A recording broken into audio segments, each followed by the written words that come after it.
Hey, everybody. Happy Sunday.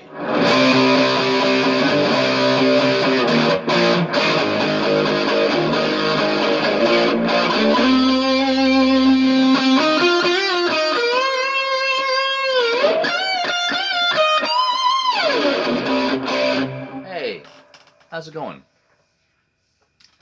My favorite Kiss song. Yes, Come On and Love Me from the Dress to Kill album. There we go. Early Kiss. Wow. Is Early Kiss ever phenomenal songs?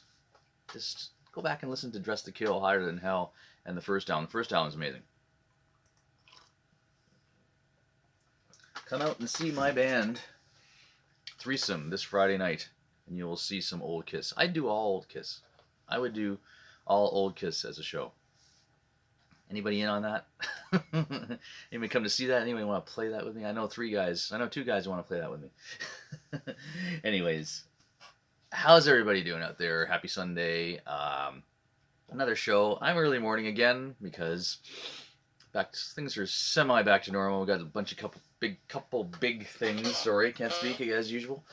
Couple big things that are kind of in process and gone out of the way. A lot of Christmas show stuff going on. We taped our Rogers special this weekend, which went amazing. Thanks to all my students, our students, our Avalon Music Academy students that participated in that. We've got our big show coming up on December 10th for all our students. And as I mentioned, we have the debut of Threesome coming up on Friday night at Buck's Tavern in Brantford. And of course, we have our stalwarts classic band, Arena Rock at its finest. Bridge on Fire is playing at Manny's on the next night. That's a lot of songs. It's going to be another 100-song weekend for me. Yes. And Brad and Ronnie. Anyhow. Kiss is in the news this week for a couple things, related things, and one that's really strange. One of the things is really strange. Or interesting, anyways, and want to comment. I want to do just a little bit of commentary on that. Kiss, unfortunately, Paul Stanley was very sick, and he says it was the flu. They canceled their Canadian dates in Ottawa. I know Red, if you're watching out there, was pretty upset about that. I think he got all the way to Canada before he found out. And then Toronto was canceled this week. There's also a strange thing happened at the Niagara border. Rainbow Bridge, there was a car exploded. Turned out to be a car accident. Turned out to be not a terrorist attack. It turned out to be a couple driving to the Kiss concert that was canceled. Obviously, they were not informed, and they had him. I'm not going to get into the details of it, but there was a terrible accident, and they were both perished, basically. And kind of Detroit Rock City in a modern way, if you will, in a morbid modern way. That no one's really mentioned except me, I guess. But here's one thing about that. Sorry to the families involved, and sorry to Kiss, who probably, are pretty sad about losing two fans that way, and also sad to cancel concerts, which seems to be a common thing these days to do with health, and whether you're an elderly guy like Bruce Springsteen, who I was supposed to see in Ottawa, actually, that's pretty bad for Ottawa, losing two major shows, and that's not great for the area, for hotels, and because I know for Ottawa, a lot of people come in from everywhere to see shows in Ottawa. Same like Toronto, but and Montreal because we're starved for Canadian big acts in Canada. But they lost out on all that Springsteen money, and now they've lost out on Kiss, who will probably not return. Springsteen has rescheduled those dates for next year. I don't think Kiss will come back unless they really, really want to come back and finish off those tours, because I think they're done as of December 2nd, maybe. I don't know. They're pretty much Christmas show. I can't remember. I can't remember. I thought they were going to New Year's or something like that. One interesting note about the news story about the car and the couple that crashed at the Rainbow Bridge, they kept mentioning Kiss. Now, they mentioned Kiss as the show they were going to. Now, you usually don't hear that when there's a car accident. They were going to a concert. They were going, why Kiss? Now, Kiss is a huge band. We know that. But so is some of the other bands that, there may have been accidents and stuff like that. The big acts right now are, the Taylor Swift's huge and that. But they seem to mention Kiss. Now, Angela and I had a discussion about this, and we feel the same way because we are both, you know, listen to heavy rock all our lives. One of the reasons why we've gravitated together is because of our taste in music, and maybe it's another shot at hard rock. Is what we thought of, you know.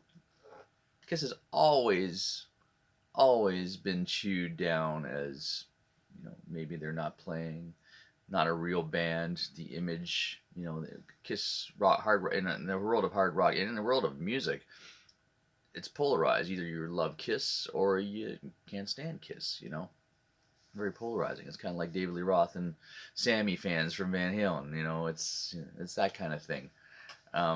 There's old Kiss. There's actually, if you go on Facebook, I think I'm part of a old '70s Kiss Facebook page, and if anyone posts anything, like there's Kiss fans that just like it all. And there's a lot, there's lots of in the non-makeup unmasked era is a huge era. There's a book out right now about that era, and that's a valid era. It's a valid era. Lots of great songs come out of that era. Kiss are great songwriters. Um, excuse me, but why take a shot at Kiss? I think it's just another shot at Kiss. Here's an accident. Here's a thing that shook up the world because it's a border crossing during semi-turbulent times with what's going on in the world today, as far as of just events that have happened over the last years in that, and a border crossing and a terrorist attack might be something that happens, but it wasn't in this case. But let's take a shot at hard rock. I don't know. Let's comment on that one if you will, but I think it was another shot at hard rock, another shot at the world of how long did it take Kiss to get in the Rock and Roll Hall of Fame, which is basically let's face facts. A lot of it's run by Rock and Roll Hall of Fame is really driven a lot by Rolling Stone and that whole section of people. They call it rock and roll, and we've always questioned who gets inducted. And Kiss took a long time. Kiss took a lot of beating from critics. Kiss took, I think it made them better as a band. It made it better, bigger shows. Kiss is still playing in the year 2023. Could still continue to play beyond that, but have decided, that's it. May continue as a tribute act with other people playing. That's been talked about. Why not? Why not collect the money from the same music and it continues on, and they can do that. People will come to see it. People are paying big money to see tribute bands all across North America right now because a lot of those bands are not out there. I mean, I'm sure sadly do I need to say it, but the Motley Crue tributes that are out there right now may be better than Motley Crue. That's not Motley Crue, of course, but just a thought. Are we taking another hit for hard rock this week when that accident happened and that? So I don't know. Maybe I'm just don't have anything else to say on my show and just came up with that one. But it's an interesting thought, and I know all of my people that I know that listen to hard rock and people that I don't know or people that follow me and that know that we get kicked in the teeth as fans of hard rock. We get kicked in the teeth as musicians that play hard rock. Another story about that in a second here, but yeah, we get kicked in the teeth. My story is that we played a place in Guelph, Ontario, named Fixed Gear Brewing Company, and it's our third time there. So they knew who we were and what we did and how loud we were. 3 or 4 songs into the first set, somebody comes running out of the kitchen. It looks like a cook, and probably a manager or an owner type person, and just basically scolds our singer Brad on stage and says, you know, you got to turn down, people are leaving. Now, let me give you the backstory on this. There was a bunch of huge tables in the back that were private parties that were loving the band. And when I say loving, they were moving tables out of the way to create a dance floor. And they were singing along to everything, requests. We were pulling out the requests. We changed around the sets for these people. Well, not really for these people, but just, you know, just to change up things, and they were loving it.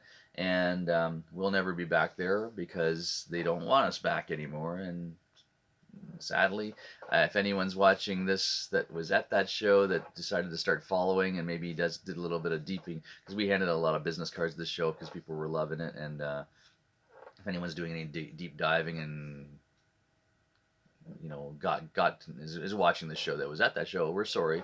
We weren't that loud. My wife was in the crowd, who's seen us there 3 times, and said we weren't loud.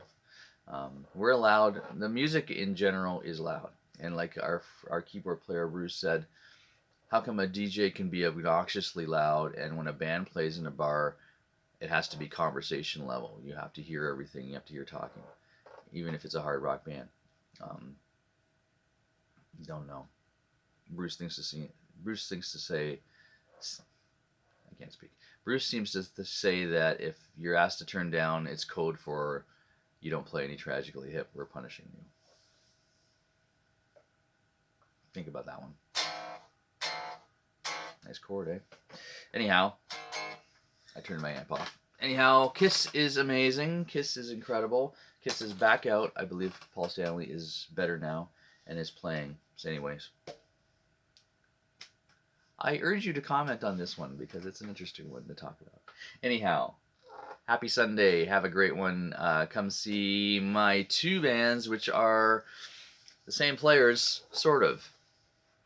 Just to explain that, Threesome is Rodney DeFreitas on drums, who also plays in Bridge on Fire with me.